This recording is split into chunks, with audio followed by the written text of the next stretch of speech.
Hi everybody, it's Honest John again. Now, risking my mental health and peace of mind, I listened to the State of the Union speech and the responses by Cathy McMorris, Mike Lee, and Rand Paul.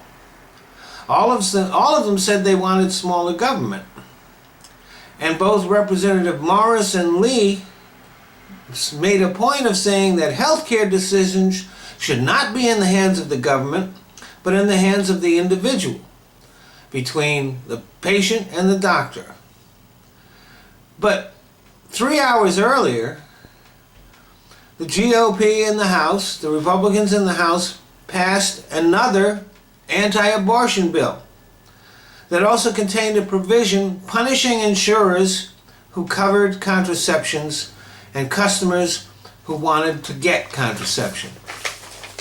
So that's where that's at. If Mike Lee and Cathy McMorris really believe that healthcare decisions should be between a doctor and a patient, they would be Democrats. Having contraception covered by insurance companies doesn't force anyone to take birth control pills, but it does give them the choice. If you listen to the GOP, you would believe that if your insurance plan covers surgery, you have to have an operation.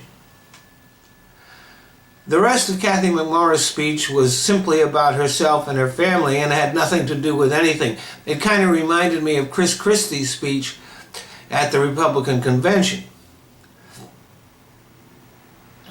Mike Lee said that inequality comes from the government.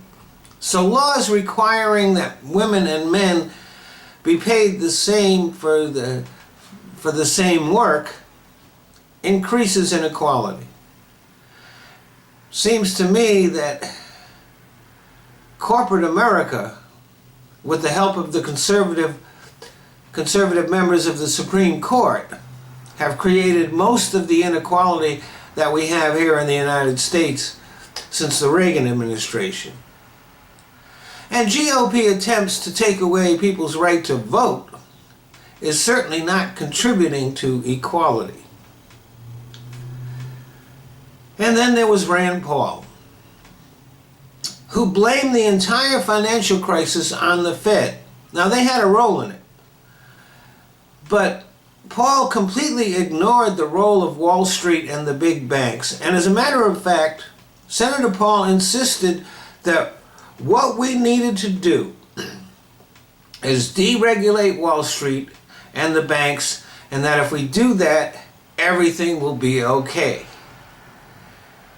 The only thing he didn't do was kneel down and suck the Koch brothers' dicks on his video.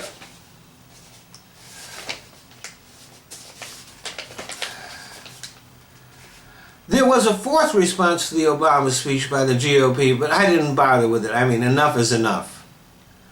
There was also a prebuttal made the day before by Senator Ted Cruz. So we'll call that the Canadian response to the State of the Union. And it made about as much sense as one of Toronto Mayor Rob Ford's cocaine-fueled rants. Now, even Republicans that did not respond to the State of the Union expressed shock and horror that Obama was going to increase his use of executive orders, and tried to paint him